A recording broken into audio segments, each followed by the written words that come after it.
It is a Wednesday here on the Crowded Booth Live. Bryce Kuhn alongside Will Manis, the duo here today on the show. And listen, Will, we are going to talk about some sports today. We're going to get into a little bit of baseball conversation because the hot stove is starting to heat up. I'm telling you. Finally. We're going to do a little baseball as we kind of close the book on college football. A fitting shirt for today's conversation. I should have worn mine. No doubt about it. But we're going to talk a little bit about baseball. We'll talk about a little bit of the NFL as well as we get into the show here. But we have to get the announcements out of the way. You see it down there. Sign up today at thecrowdedbooth.com. We have some stuff coming out. Still awaiting on those announcements that we were told that we're going to come to fruition. So about some of the recruits here in the Chattahoochee Valley area. If you are a recruit, follow us at thecrowdedbooth.com or follow us at the Crowded Booth. If you are just a fan, a parent, a listener, a watcher, a sports fanatic here in the Columbus area, give us a follow and give us a free sign up at thecrowdedbooth.com. We can find us on Facebook, Twitter, and Instagram. And then also you can find our podcast that come out each Friday. We got another one coming out this Friday that I will say it's a little more high esteemed guest than you and Ralph pairing up last week, but I mean, it's still going to be a really good one. That's fair. Fair.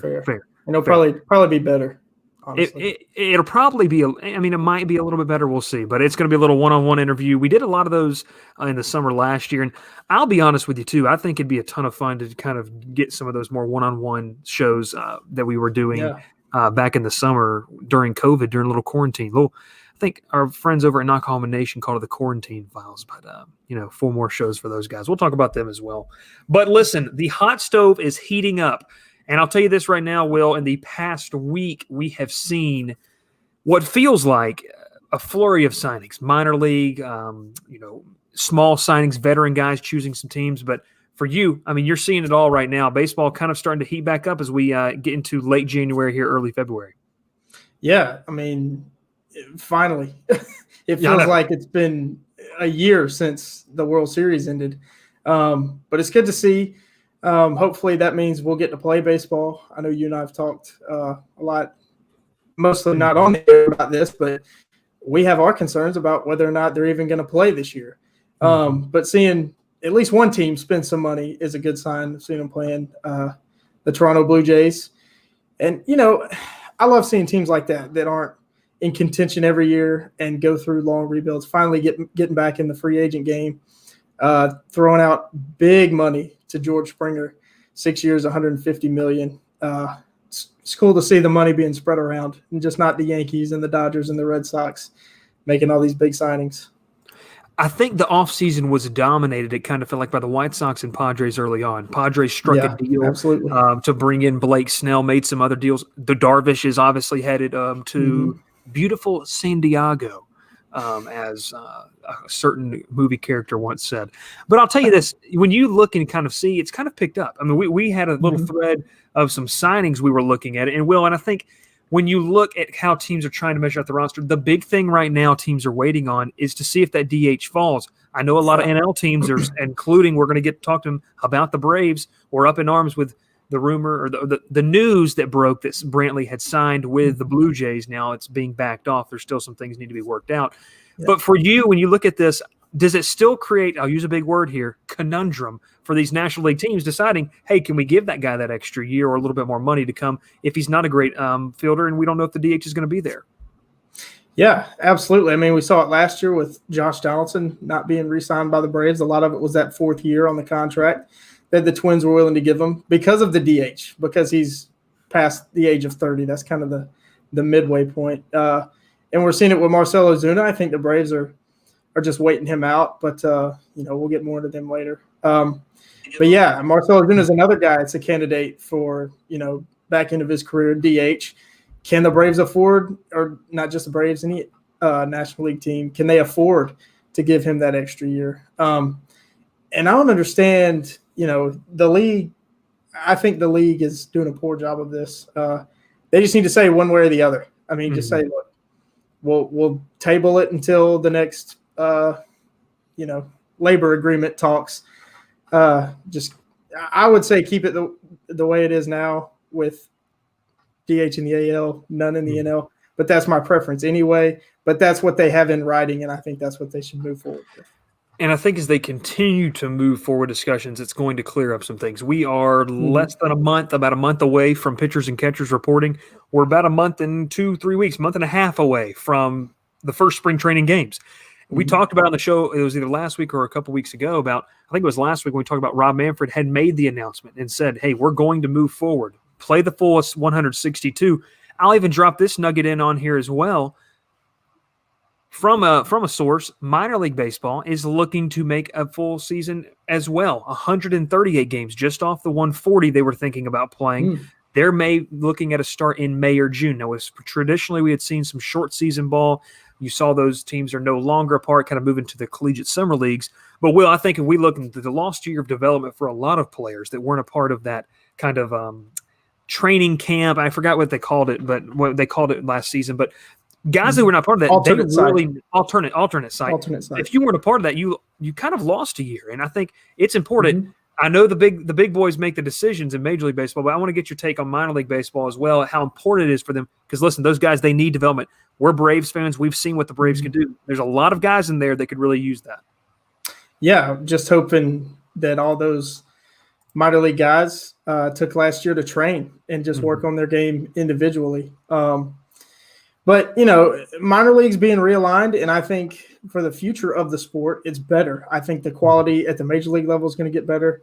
The quality at the minor league level is going to be better, definitely. And even the college level. The college level is going to be much more competitive. I mean, you have your traditional powers, the Vanderbilts, the Cal State Fullertons that are always in Omaha, right? But now you're going to see other teams that aren't there a ton get there because a lot of those guys that, wouldn't be first-round picks, they're going to go to college. And, I just think it's better. It lowers the talent pool, and it gives more guys more access to better coaching, and I think that's a great thing for the game. They're going to have access to some better coaching. You're going to see the college game and the level of competition increase. But I think what we're focused on today is hopefully minor league baseball will have their season, even if they do start in May or June. I mean, they will run traditionally, and for folks who are not familiar, that season traditionally runs about 2 weeks after the opening day that we know in the majors, and then it runs to almost mid-September. So if you are kind of one of those guys that could get caught up, you get this, when the rosters expand. But obviously now they're looking to run through the end of September. So we'll see some rule changes if they do in the roster. You and I are big minor league baseball guys. We're old enough to remember minor league teams here in Columbus and going to their games. So we're big supporters of minor leagues, and not to mention you can spend a little bit of time, just a little bit last year with the Birmingham Barons. It's okay. I'm hoping and hoping that they do indeed get to play. But we'll touch on that and some more news breaks on that. But I want to get to the hot stove. I want to talk about what's happening because it's big it's been a long cold winter, especially where I was this past weekend in Chattanooga, Tennessee. I'll tell you one thing right there. Shout out to the Lookouts, minor league baseball. But I'll give you this, Will. We have the flurry of signings. We're going to get to it right now. I want to talk about this, though, the Blue Jays spending frenzy. Now, we thought Brantley was in the mix. That's not the case right now. It's still, obviously, you got to think they're in play. May have just been some misreporting. But when you look at this team, we talked right before we came on the show, Toronto has already added some players to the mix that kind of were under the radar. Obviously, everyone knows about George Springer coming on that 4-year deal. I think is what's bigger. I'm sorry, the 6-year deal that 6-year deal that he came on. But they signed guys like Tyler Chatwood. They needed to shore up that rotation. It is a young core that Toronto has, and they're cheap. They're on those rookie deals. For you, when you look, what do you like about what Toronto's doing so far? Well, I like Tyler Chatwood being just a veteran addition to a pretty young starting rotation. He's not a guy whose numbers flash off the page at you, but he's been there. He's done that. He's pitched in a ton of different places. Came up with Colorado, so pitched in a very hitter-friendly park. Spent some time, a couple of years with the Cubs. But another guy that they signed is Kirby Yates, shoring up the back end of the bullpen. I mean, they are really building and just plugging in some pieces of a team that was good, that nearly made – did they get that second wild card spot? Or they were very close. Very close. They were challenging all the way. Yes, they were in contention for a playoff spot last year, and they're plugging in some spots to get them over the hump. And I think the big question mark was pitching. I mean, everyone kind of knows on the prospect realm. You talked about minor league baseball. Nate Pearson was one of those guys. 100-mile-per-hour plus fastball, devastating off-speed pitch. But what can they do? They have Ryu, the savvy veteran that he is.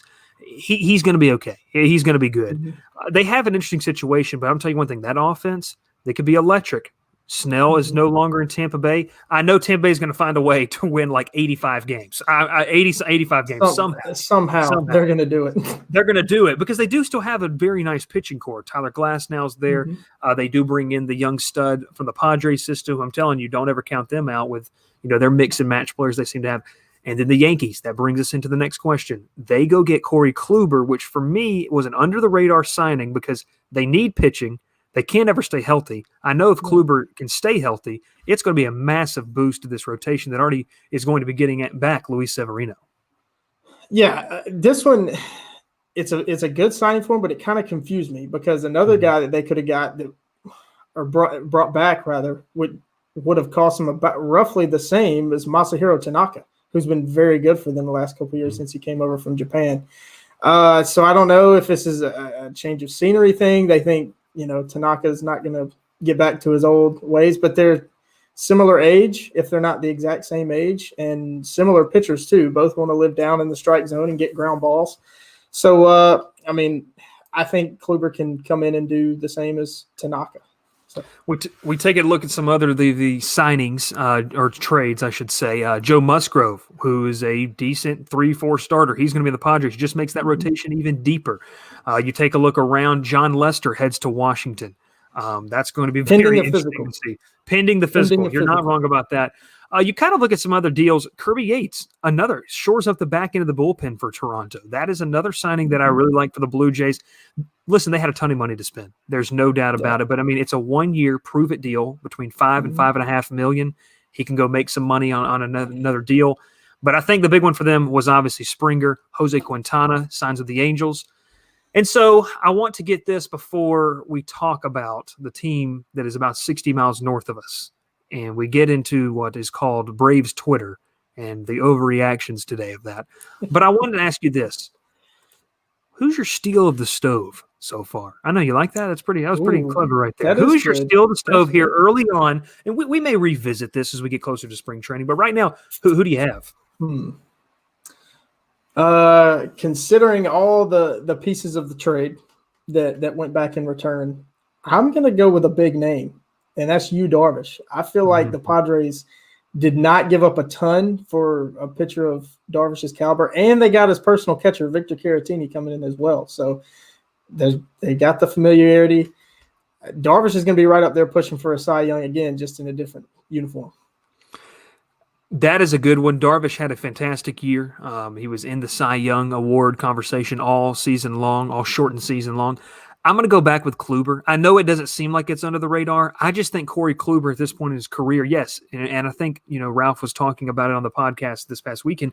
Yes, he doesn't have the 97, 98 mile per hour heat, but he's a good veteran presence. And I think when you lose a guy like Tanaka, you bring in Kluber to kind of anchor the rotation. Maybe he's a 3, maybe he's a 4. We'll see what happens with that. But I love Luis Severino, and I absolutely love what he can bring healthy. He's one of the top pitchers in the game. So we'll see kind of what happens. We'll revisit this topic too. And I guess we'll revisit too. We need to write it down, Will, so we can revisit it and talk about how wrong we were and who actually was a steal this past offseason. We need to get our intern to make a note. Yeah, we need an intern to make a note. That brings to the forefront. Will, what about the Braves? Now listen, Atlanta, I want to say this. Atlanta is not, they are not a big market team. I believe that Atlanta submitted an offer for George Springer. They probably did. Was it in the neighborhood of 6 years? If you think that signing George Springer to a 6-year deal and having him when he's 37, I'm telling you, I don't know what the benefit of that is when you still have to re-up some guys and keep the core. Atlanta is not in a position. Yes, would you like to have that big bat? Yeah, we'd love to see Marcell Ozuna come back. And you and I talked about this earlier. Maybe that is Brantley. Now the Braves could swoop in on maybe a 2-year deal and bring Brantley in to give Freeman that protection. Because if you don't, you are relying on the fact that Austin Riley would have to make that jump into Marcell Ozuna territory. Is the potential there? 110% believe it. Will, you said you think he's a 30, maybe 40 homer guy. That's what his untapped potential. Now, we're not saying he's going to hit that, but I'm telling you, Atlanta is not in the position where they have to go make some big splash. They don't have to go get someone like Francisco Lindor like the Mets did to be the face. This team has arguably 3 faces of the franchise just on the 9 on the field. Now, you can talk about the rotation as well. They have guys anchor. Will, for you, when you see this, I think the desperation that Atlanta needs to go out and get somebody is just completely overblown. It really, to me, it's just like, oh, we just want to spend the money. I mean, like, you just want to see the Braves sign someone for those 6-year deals because you're tired of seeing that. But I'm telling you, there's a reason, and people want to blame Anthopoulos, and I'm going way too far into my question here. But for you, what are your thoughts about what the Braves should do or shouldn't do? Or you're glad they didn't? I'm with you. It's an overblown overreaction. At this point, it's becoming a tired take to me that the Braves need to go spend this money. The Braves were 1 game away from going to the World Series. And the reason they didn't get there is because the number 1 pitcher was hurt. If Mike Soroka is healthy, the Braves go to the World Series. I mean, so the Braves don't have to do a lot. They just have to let Soroka heal. They need to find somebody that's going to, hopefully throw strikes every 5th day and go from there. But, I mean, and the Braves still have that prospect capital. I mean, you could plug Drew Waters in a corner outfield spot. You can bring back Adam Duvall, who's not going to cost you anywhere near 6 years, $150 million. And then, nobody's going to want to hear this name, but Nick Markakis, the dude can still go out there and play. He can be a pinch hit option off the bench. That's what the Braves need. And the Braves have, I think, if not the best, a top 5 core in the game. And it's just a matter of getting those guys experience because they're extremely young. I mean, I think that showed in the playoffs just how young they are. There was, especially the pitching. Yeah. Max Fried, I would say took maybe a step back. Probably. It's like 27. Yeah, and he's the oldest. And he's 26, but that's his first playoff experience. Yeah. I would say he took a step back from what he did in the regular season in the playoffs because the playoffs are a totally different animal. Braves get back to the playoffs, he's going to be unreal in the playoffs. They get Mike Soroka back, he'll probably have some growing pains. But again, on Max Fried, it was all on his shoulders because he had to be the number 1 guy. But yeah, I don't think the Braves are really in any kind of position to throw big money at anybody or go make a 8-player trade for an all-star. It'd be great and it'd help the team, but it would help short term. I would rather the Braves be good for 10 years and contend like they are now than go all in for 1 year and then be bad for 10 years. If I wanted that, I could go be a Marlins fan. Not to throw shade at anybody, any Marlins fans watching. I want to read this to you. That option's there for me. 22 years old, Ian Anderson, Pache. Okay. 23, Soroka, Acuna, Bryce Wilson, William Contreras, and Kyle Muller, if you want to throw him in there.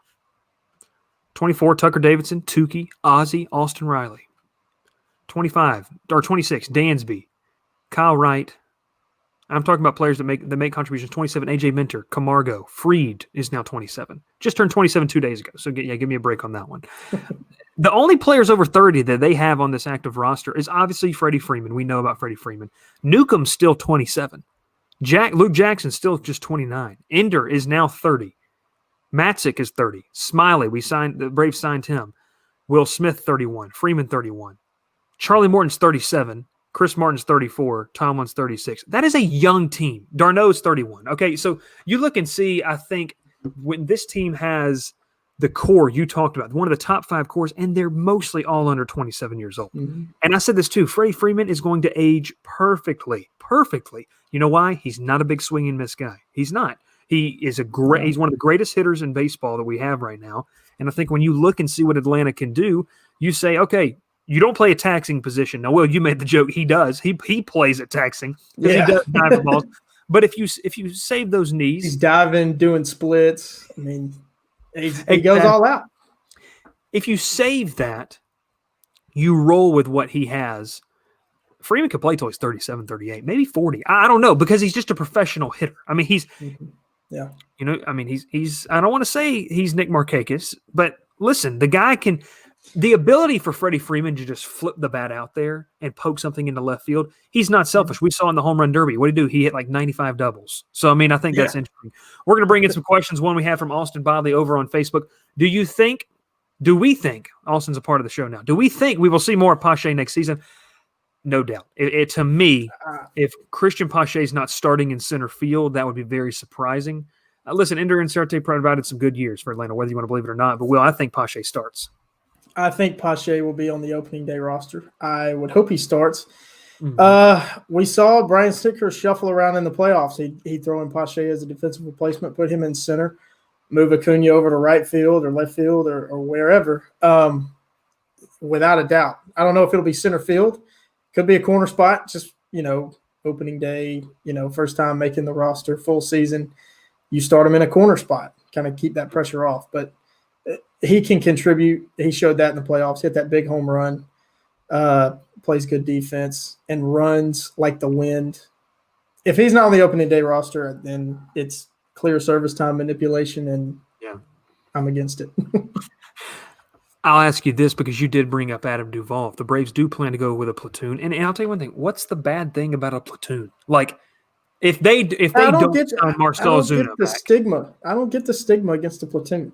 If two guys can put up the same number that one guy has, and you're just mad because the Braves didn't sign someone for 5 years, $120 million, 6 years, $120 million. I mean, why would you spend more money if you can have two guys do the same thing? Now, I'm not saying. I will say this, and I don't, love this this media outlet, but they did bring up a good point. Adam Duvall, the damage that he did was he was a streaky hitter, but we knew that. But when you look, that one game in Boston last season, he had the 3. But I'm telling you one thing, over a course of a season, he could hit 20 home runs, 15 to 20 at minimum. You know who else had a hot 60-game season? Who's that? Marcell Ozuna. He did. 2020 was 60 games. We have to remember that. I know it's hard. It's hard to remember that. But Marcell Ozuna, over that 60 game, that was the best 60-game stretch of his career. It was. And I think, too, Will, when you look at what Ozuna did, let's put him in 162 games, and let's say that runs from May to June. So what's he doing from April to May and then July to October? Mm-hmm. I think that's the question you have to ask yourself is, yes, Marcell provided that. He was one of the best hitters in the MVP conversation. If it wasn't for Freeman, he would have been right up there, maybe behind Betts, who would have probably won it. But I think when you look and see exactly what Atlanta has going on, there's no reason to fret. This team has all the tools. They're going to be at the top for a long time. They were one game away. I don't necessarily think that when you look at this roster, you should be freaking out because it's so young. It's so talented, and we're still just in the beginning. I mean, Ronald Acuna is 23 years old. He's not 28. Max Fried is 27. I mean, it's one of those things. Let's bring another question. We are from Ralph O'Leary. We appreciate you watching, Ralph. Besides Pache, who is your top prospect for the Braves? I'm guessing you're saying, and I know you are, who will make an impact? Will, I'll give this one to you first because I do have one in mind, but I would like to give this one the reins over to you. Would he still be considered a prospect? Is it Ian Anderson? I'm thinking Ian Anderson. Well, he still retains his rookie status. So, yes. So yeah, sure. I think he'll be in the rotation opening day. Yeah. I'm going to roll with one that maybe people know and big Braves fans may know, and for those dedicated to reading Baseball America every year, I'm going to roll with a combination. And I think my big one's going to be Tucker Davidson. Tucker Davidson's a guy as a lefty who I think profiles fantastic out of the bullpen. 100-mile-per-hour plus fastball. If he has the control, no, obviously we saw with Newcomb, didn't have that control that was necessarily warranted. But Newcomb was very, very good in the bullpen. If they can work with Davidson, I see him coming along in the bullpen and being an option. Let's say Will Smith doesn't live up to. Well, guess what? It's called a sunk cost. Very simple math, very simple, interesting things there. But I think for me, I really like what Tucker Davidson or Kyle Muller can bring to the table. I think we'll see. We got another one. Jacob Harris. We appreciate you watching, Jacob, from over in Auburn. Drew Waters. Now, the only reason I didn't say Drew Waters, Jacob, was just simply because he's probably one of the most well-known prospects. And so I was trying to give Ralph maybe somebody who we don't really necessarily know. But I'll tell you one thing. Drew Waters will push for playing time, and he will see Atlanta before 2021 is over. I think the reason he has not made the big league roster yet is he's been dangled as a trade piece. Once you pull these guys up and show them on a major league field, their value seems to just plummet. Tuki Toussaint. Yes. And I love Tuki. I love Tuki. He's got the best curveball in the system. He does. I think he's a great relief pitcher. I think he is great in relief. we're going to talk a little bit more about this because I think we're going to bring up some topics. We're going to talk a little bit about the NFL, but I want to read you this. And I texted our crowded booth team this, and, Ralph was asleep. I gave it to him. Ralph was asleep. He got to get up for work. Will just didn't answer me. But I said, the more and more I research and I look, this Braves rotation is really filthy in 2021. If the reports are true that Soroka could be back towards middle or end of May, because, listen, he started throwing in October. That's incredible.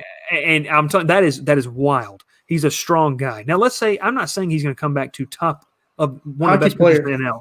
As they used to say on SportsCenter, he's tough. He's Canadian. Ralph just texted me back, yes, the rotation is nasty. Sorry, I just woke up. Woo. But I'll tell you this, if he can come back, you got Max Fried at the top, who will no doubt get the opening day nod this year. Knock on wood. Mike Soroka at number 2. Not saying, assuming he's healthy. Ian Anderson, number 3. Charlie Morton at number 4. If Charlie Morton, who has pitched in, I want to say 2 or 3, he's pitched in the last 4 postseasons, and he's pitching like 2 or 3 World Series, and he's won Game 7s. That's what Atlanta needed. You talked about it. They need that guy to go out in Game 7 and win. And then your 5 combines of, I think he could be a bullpen piece, but Drew Smyly, Bryce Wilson, and Kyle Wright. Bryce Wilson has that bulldog mentality. I'm not throwing out the comparison, but I'll tell you one thing. You know who he reminded me of? And my dad, who watched some 80s baseball? Oral Hershiser, a guy who had a bulldog mentality, and just for that one night, nobody was going to hit him. And Bryce Wilson came out there like that. Another one, Kyle Wright, obviously had the meltdown, but listen, you can't look at one game. And I know we said that about Fulte, but you can't look at one game. Kyle Wright still has a long way to go. He very talented pitcher. And then if those 2 guys fail, you got a veteran in Drew Smyly. Mm-hmm. Yeah. So, yeah. Anything you want to say? I'm just excited. Just excited. Just you really saying all that, thinking about the potential of the Braves, it was giving me goosebumps. And I'll say this, Will. What a great problem to have that Charlie Morton is your number 4 in 2021. Imagine complaining about that. Imagine complaining the Braves don't have an ace and you have 3 aces or 4 aces in your rotation. Couldn't be me. Couldn't be me. We're going to talk a little bit more about the Braves here. We're going to talk a little bit about the NFL, NFC, AFC preview. But I do want to bring this up because it's one thing to look at and kind of see what these teams can do. The Braves cannot spend all the money in the world on one starting pitcher. It just doesn't make sense. Now, the Nationals brought in John Lester. We take a look around the NL East. The Phillies did offer apparently that big figure contract to JT Realmuto. The Marlins, you got to believe, Will, I know you made the joke about them. Those guys will progress. They'll get better. Oh, they've got a good young core as well. The pitching. Oh, Pablo Lopez. It seemingly came out of nowhere. Nobody was talking about their prospects at all, and then they burst on the scene in 2020 and make a wild card spot and win a series. They beat the Cubs in Wrigley. Now I know nobody was there in Wrigley. Yeah. Sorry to Wendell Barfield for having to hear that. I know you tried to delete that from your memory. But I think when you look around the NL East and even the Mets, I'm not going to count out a team that has Pete Alonso and Francisco Lindor in their lineup by any means. Oh, and Jeff Neal. And Jacob deGrom and Noah Syndergaard and Steven Matz, Marcus Stroman. Nasty. And Michael Conforto. And but the Mets are going to be good. The Mets are going to be good. The Mets and the Yankees, I think, are very similar going into 21. If they stay healthy, they're going to be right there in the mix. Do we forget that the Mets are, 5-6 years removed from a World Series appearance? Yes. I think we do. Yes. These are not Jason Bay's Mets. But I think, yes, those Mets. Speaking about long contracts not working out. Yeah. Almost all of them. That one might be the worst. Well, listen, we do have some breaking news courtesy of Ralph Leary, and it also just popped up. Michael Brantley re-signed with the Houston Astros. 2 years, $32 million. So he's heading back to Houston, and that's okay. Once again, if I'm the Braves, you can put Duvall and find a left-handed hitter or just sign Yasiel Puig. That would be amazing.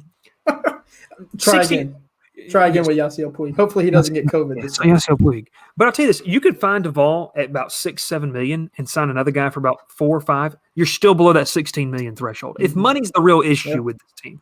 But listen, we're going to go to commercial real quick. When we come back, we're going to talk a little bit more about the Braves. Then we're going to dabble into a little bit of Bucks Pack and Bills Chief. And Will's going to explain to you why the Bills Mafia Singular? is a trendy bet right now, trendy pick for the Super Bowl. Right, Will?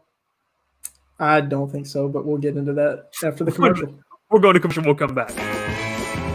Cook's Place began serving our signature hot dogs in 1985 from a cart on Broadway. We still serve the best hot dogs and scrambled dogs in town at the corner of Moon and Miller Road and at the landings. Our friendly staff won't let you leave hungry. Come in and eat to the beat with our 50s jukebox. Cook's Place, fast service, great people, awesome food. What are you waiting for?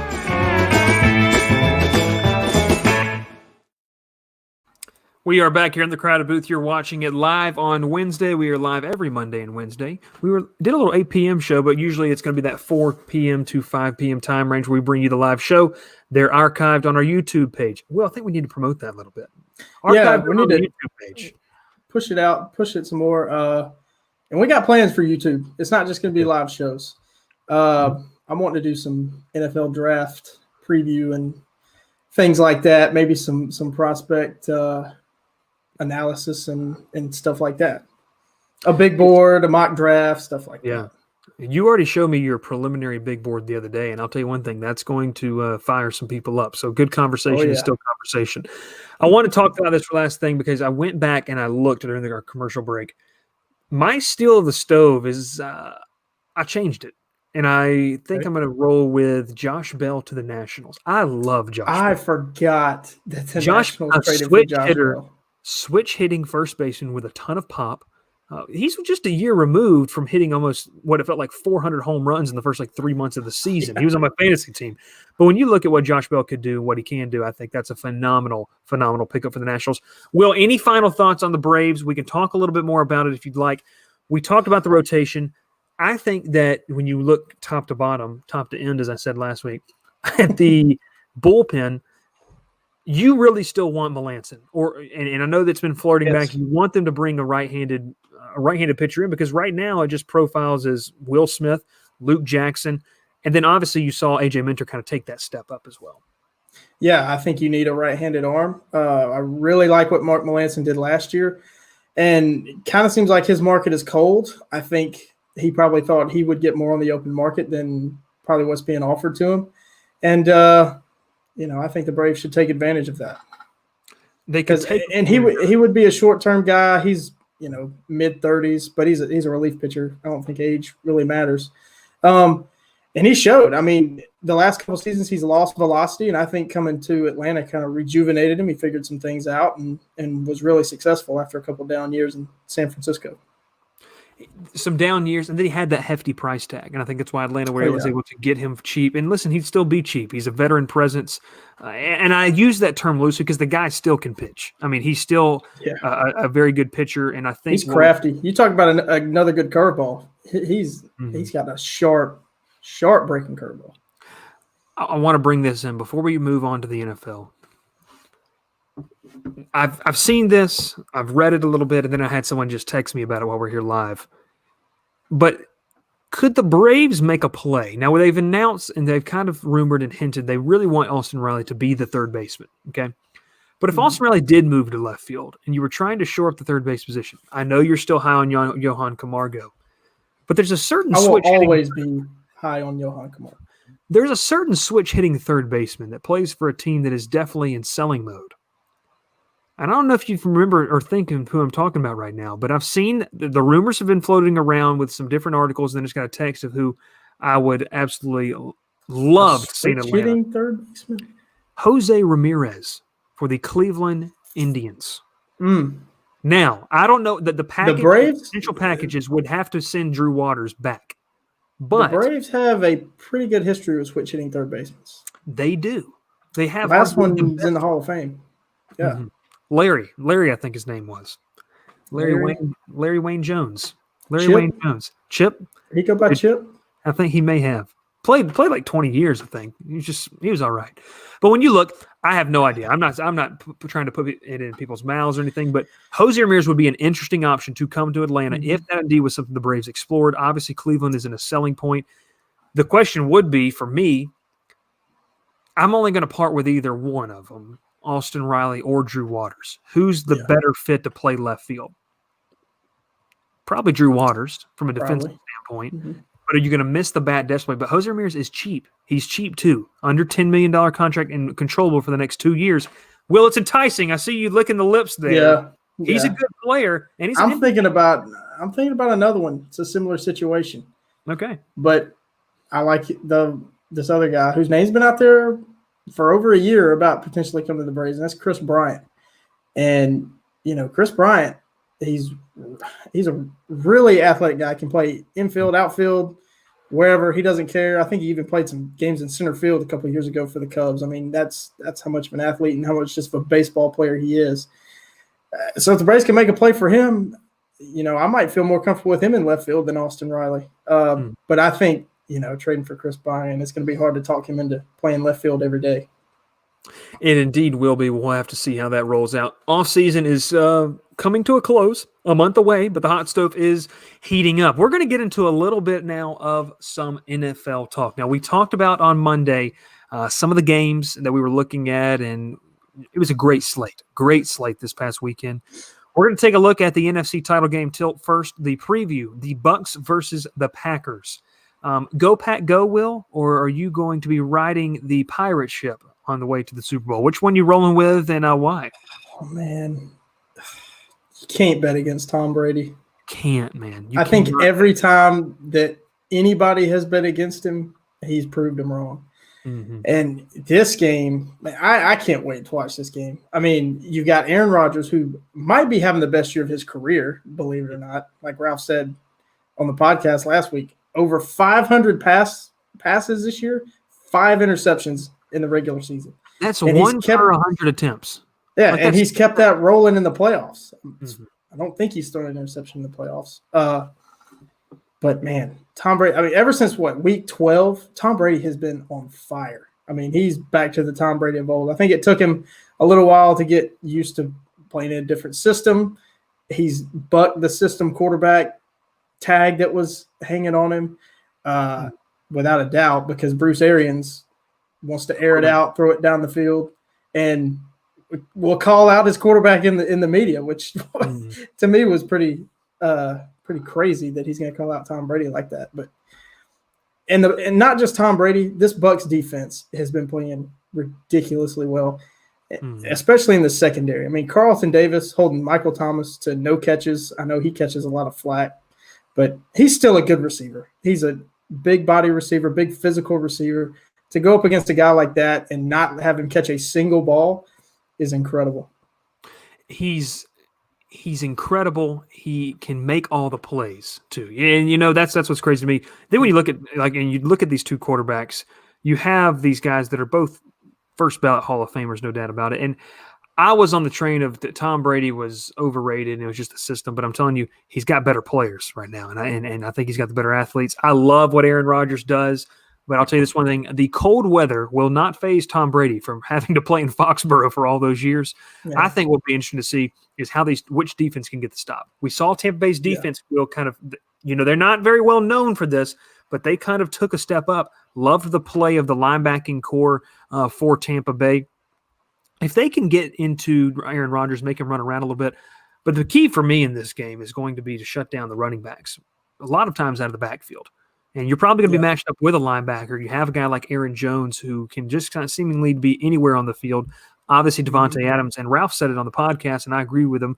Devontae Adams is a top 5 receiver. I mean, he is unbelievable. Whether you want to believe it or not, the guy is making all the plays. He's better than Mr. Slant Boy. I'll tell you that right now. But Devontae Adams got some great hands, and he gets what the statisticians like to call, he's got that good yak, that yards after catch. Oh, yeah. So when you look at this, what are maybe a key for you? What is a team going to have to do to win this game? To me, it's maybe defensively. I think it's going to, football has changed so much, especially in the NFL. It's a passing league, but it's going to be the team that can run the ball. You got to have some kind of balance. I mean, both of these teams, like we talked about, all we talked about is quarterbacks, really. Mm-hmm. But they both have good running backs as well. Like you mentioned Aaron Jones for Green Bay. The Buccaneers have 2 really good running backs, Ronald Jones and Leonard Fournette. Yeah, Leonard Fournette is still a good running back because he is a massive human being that when he gets going, when he gets going, you can't bring him down. Mm-hmm. So it's going to come down to the running game and who's going to be more physical up front. And I would give the edge to the Buccaneers on both sides of the ball. Yeah, Tampa Bay has a talented team. It's going to be a good game no matter what. We're going to flip over now to the AFC side. Now, hey, we talked about two older quarterbacks, seasoned, grizzled vets. Well, yeah, all we have over here is two young bucks still trying to vie. Last year's MVP, probably the best quarterback right now in the NFL, and what seems like Patrick Mahomes, the most electric, a dynamic offense. But I'll tell you one thing. Josh Allen and this Buffalo team is arguably the hottest. After Cleveland got knocked out, they're probably the hottest team in the playoffs, and we've seen in postseason throughout all kind of sports, Will, that really plays a part in your ability to get to a championship and win it. Oh, yeah, no doubt. I mean, the Bills, this run that the Bills are on is really only second to the Browns, like you said. I mean, Josh Allen and Stephon Diggs might be the best duo in the NFL right now. I mean, Aaron Rodgers and Devontae Adams are a close second, but, I mean, the Bills are fun to watch. They play the game. They look like they have fun, and that's pretty rare to see in the NFL. It's rare to see, and you talked about the chemistry between the quarterback and receiver, and we talked about how important that is. We talked about how they developed it. They played video games during quarantine when they couldn't be around each other. Stephon Diggs, this is a brand new team. To me, he was a great receiver. You had a lot of different options in Minnesota with obviously Dalvin Cook. You had Adam Thielen, and you had Kyle Rudolph too, who was a formidable tight end and could be used in the pass game. But now I'm telling you, he's really being featured in this Bills offense. And listen, they're a hard-nosed bunch. I like the way they play defense. But all of that's great. But Andy Reid, behind his little mask, his little face shield, whatever he's wearing, he had like a vacuum bag on. Like a handkerchief on his face on Sunday or something like that. Well, when you look at this, I can't bet against what they're able to do. Now, if Mahomes does indeed, if he's fully cleared, I would be very surprised if he didn't play in this game. If it's Henny time, the Henny magic ran out last week. There's no way that the Chiefs can win, in my opinion. But listen, a lot of options for Kansas City to go to if Henny does have to play. But to me, Kansas City has it's a treasure chest. Just go pick one, and it's going to work for you. Yeah, and it's a treasure chest, and Henny doesn't have to throw the ball down the field like Patrick Mahomes. We saw him try one, and it turned in basically to be a punt. He threw it 50 yards and just threw it up in the air and into the end zone. But you don't have to throw it deep. I mean, just throw a little out route, drag route, slant, whatever to Tyreek Hill, and he'll turn it into it. Yeah. He'll turn it into an 80-yard pass play. I mean, the Chiefs can definitely win and move the ball with Chad Henne. Teams don't have a ton of film on him with Kansas City, even though he's been around. It's rare to talk about a guy that's played as long as he has, and teams not really have film on him. But that plays a huge factor. And even with Chad Henne, I'm sticking with Chiefs. Chiefs, they're the best team, I think, in the NFL. The defense has raised a ton of question marks, but man, they stepped up big time against the Browns.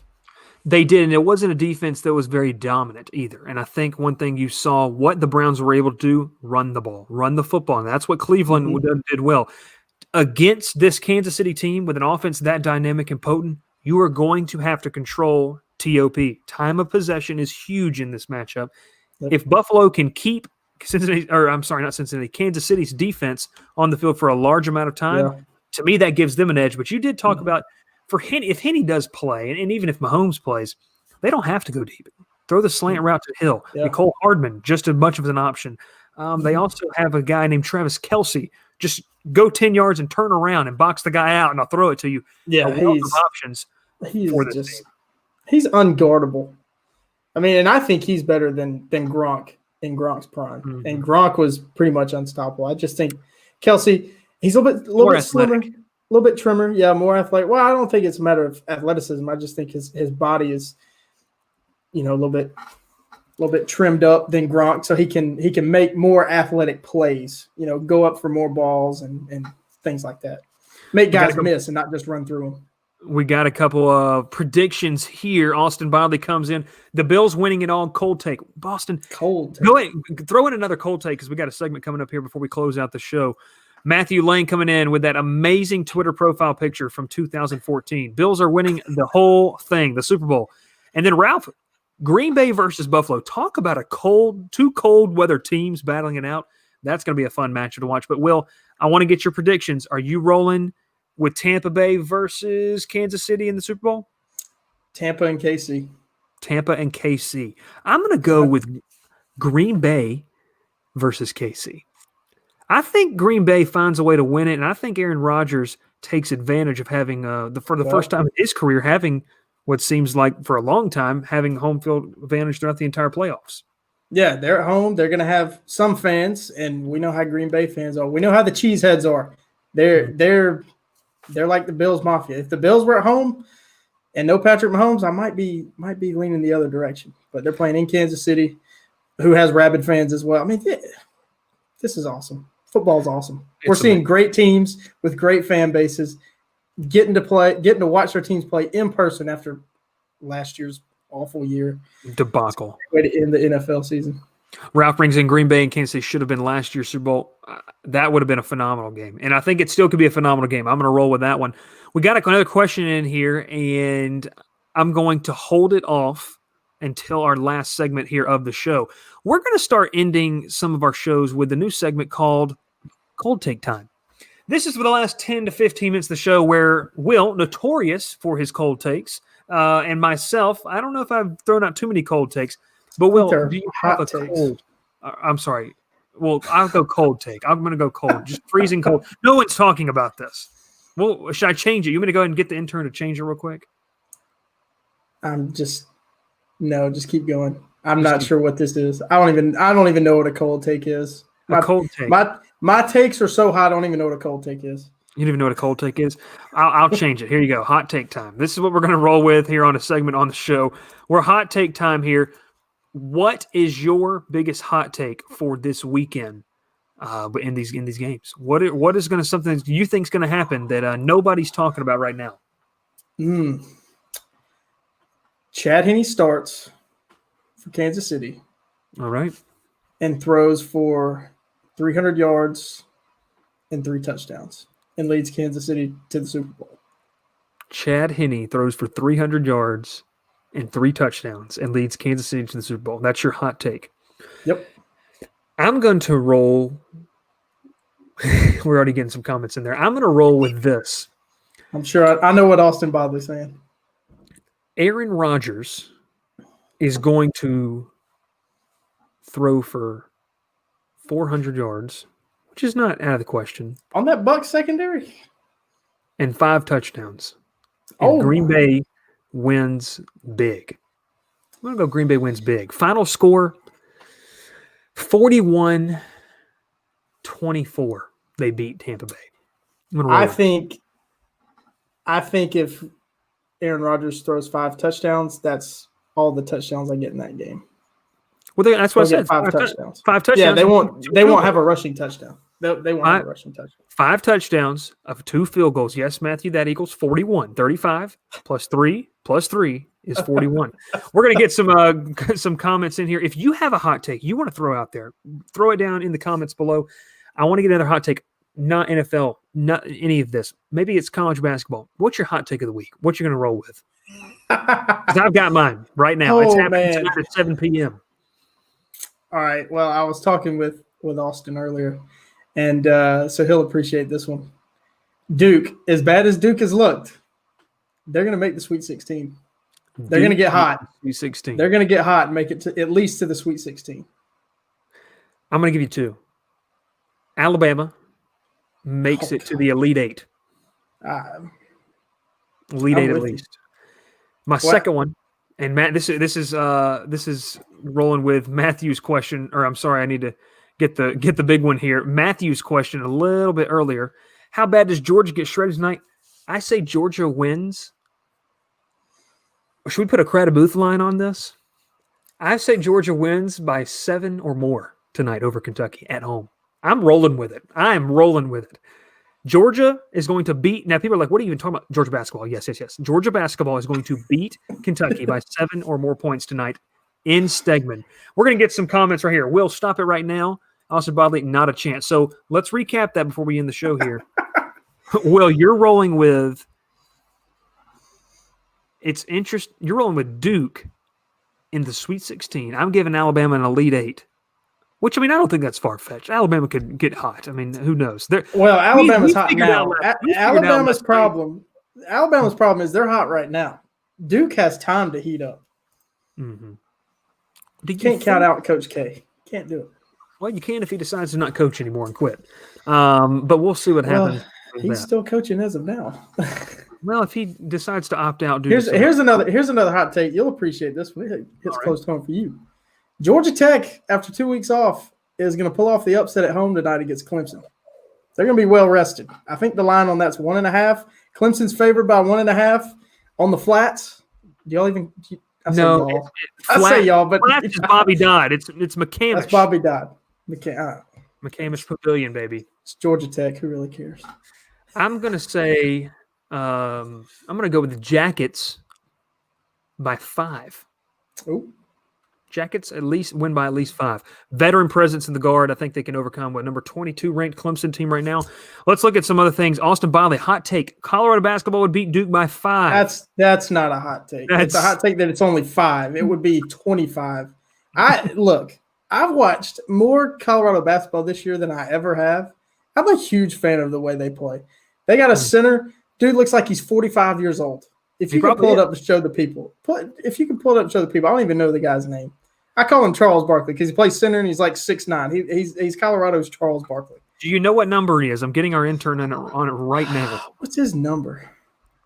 We'll have to see. I'm going to throw some more comments up there. Lunardi has Bama as a 2 seed right now. We need to come out with some bracketology. That's what we need to get over on the YouTube page. That'd be good stuff. Yeah. Duke lost to Pitt. Where in the world are you getting this? Let's see where we can exactly find our good man here. I'm going to roll with, is it this man right here? Okay. He's got a mustache. Ready for this? He wears a headband. Yeah, I'm ready. I'm going to see it. You want to see this? Yeah. I don't know. That may not be him. He says he's 6'7". Sound about right? Yeah. He's a very undersized center. They play small ball in Colorado. Let's see if we can get the share screen here. We are just firing on all cylinders as we end out today's show. Is it my man right here? It is not Alexander. It is not Alexander. That's a shame. I'll tell you that. It's a shame there. Hold on. Let me see if I can do it. Let's see if you can find it on here. But I think when you look at – you're working on it. I'm working on it. Keep talking. It'll be interesting to see kind of what happens, though. Georgia does play Kentucky in basketball tonight. I got Georgia winning by 7 or more. Will has Kentucky win, or who you going with in that game? Kentucky or Georgia? I'm going with the Wildcats. I think they have too much size for Georgia. Georgia's one of the smallest teams in the country.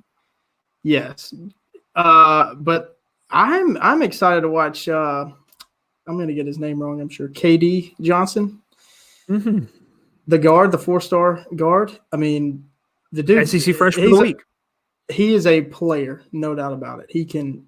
He's up there with Sharif Cooper as the best young freshman guards in the SEC. He is. Do you have our guy yet? Because if not, we're going to be ending the show. You got 5 seconds. Well, I'm not going to have it. I'll find it and send it to you to tweet out, so everybody that watched the show will know what we're talking about. Well, listen, as for Will Mannis and myself, Bryce Kuhn, we've enjoyed you. It's been an interesting show, no doubt about it. We talked a little baseball, talked a little NFL, and hey, Will, we're going to have to get on that. A little mock draft, little bracketology over on the YouTube page. That'll be a lot of fun. Yeah, but, Will, it's been fun. We'll graphic for the big board. There you go. We will see you next week, Monday and Wednesdays, 4 p.m. We encourage you to check us out on all social media platforms as well. Make sure podcast comes out Friday morning. We'll be posting, and make sure to follow us on Apple Podcasts. And Will, what do they need to do? They need to leave a review. Leave a 5-star review. You'll be getting 5 stars from us. Maybe a sticker. I don't know. It might be a sticker. We'll see. We appreciate everyone watching, and everyone have a fantastic